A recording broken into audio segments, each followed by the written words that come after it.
amazing thing when you write a song. You know, it's in a lot of ways it's just another song. That's sort of what you do. You cobble together a few words and a few guitar chords and a bit of melody, and then you write a bunch of songs. And then, you know, once the Blue Moon one just kind of goes on and has a life of its own. And I don't know about the rest of the guys, but I'm kind of actually constantly amazed. I mean, that's how I would describe it. I go out and I go, gee, what an amazing thing. You know, I had this idea for a little tune with a few words, and now everyone's singing it. And you go, cool. But I don't really know what else it means. It doesn't really do anything else to me, because I think that when you've been playing music as long as we have, you understand that there's a lot of good fortune involved, and right things happening at the right time. You know, getting with the band that plays a song like that so brilliantly, and then having it come out, and then things working so you have a hit record. And I think you just have to keep that in perspective and know that with a bit of bad luck it could never have been. So much of it is a surprise. I mean, there are a million stories of bands who have made albums, and they have their favourite track. They have the one that they love, and it does no business at all. But the one that they hate turns out to be the hit. You know, there's a million stories there. So it's really the public that decide. Wouldn't have even had This Is Australia in it at one stage. Yeah, somebody wanted, one of the band who will remain nameless wanted to take that out. Take that line. He's standing just over there. Jan? Which was rather... Oh, my headset's not working. Do you hear me there? Have you got a headset? No, I haven't got a headset. No, we're just talking about sounds of them. Oh, yeah. When we were first rehearsing that, Carol came over and said, what do you think about that This Is Australia bit? You know, do you think it's a bit jingoistic or something? And I said, yeah, mate, I've thought that, to tell you the truth, for a long time. I think we should lose, if you can come in close on this, I think we should lose the This Is Australia part. Fortunately, we didn't. We didn't listen to me on that occasion, and many occasions after that. Yeah. I guess I will if you need us again.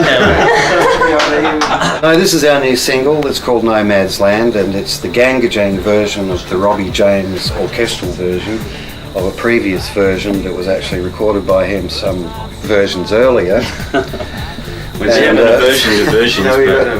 So here we are, this is our version, and we just got this out just in time to, it's a limited edition just for Perth, and it ties in with the orchestral version that our guitar player Robbie is doing for the Sky Show in January. On Australia Day.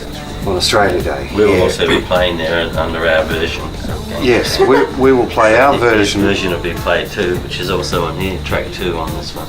20-minute excerpt of the fireworks music, and if you get in there early and learn this piece of music, it's 20 minutes of it, you'll know exactly how the fireworks are going to go, and you'll just amaze all your friends.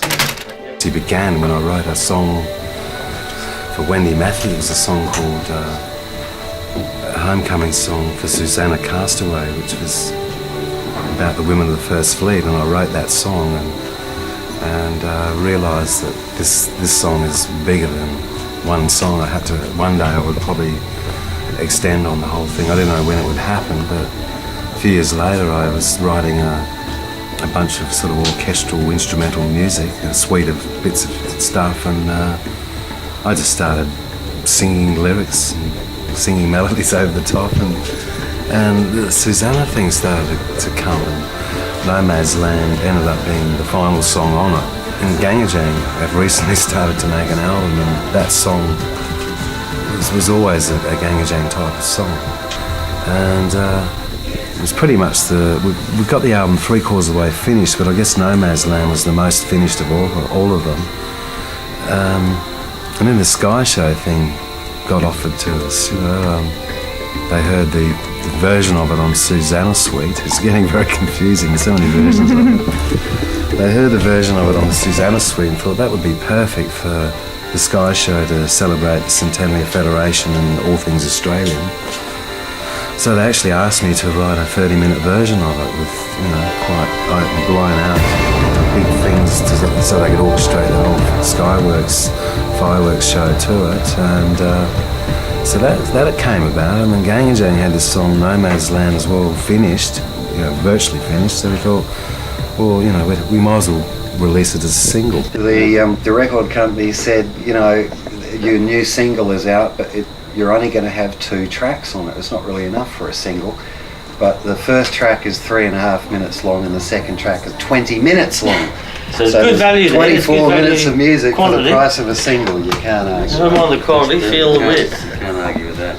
So there'll be all sorts of versions happening, diversions and versions happening on between We're versions. going to have another version of the first There'll be version. versions. Part of the first version. Partly the first Second version will be involved in the part with the parties of the second and third and fourth versions. And then there'll be a fusion newer version. version. A fusion version of versions. And then the excursion Fusion fusion version. Yeah. Okay. And so therefore we have a single. Yes. Yes. There it is. Available in shops now. Right now. So can we give that version away? Yes, you can. Not No, that one. We get our own version. No, That's we've the got only another version. version That's that the we've only got for version that giving we've got. away. It's Oh, the giving okay. away version. They come to the It comes with a free pack of firelighters. In case you don't like that version, you can burn it. Well, because there's the thing with the fireworks. It's a tie-in. It's the marketing package from hell. Oh, beautiful.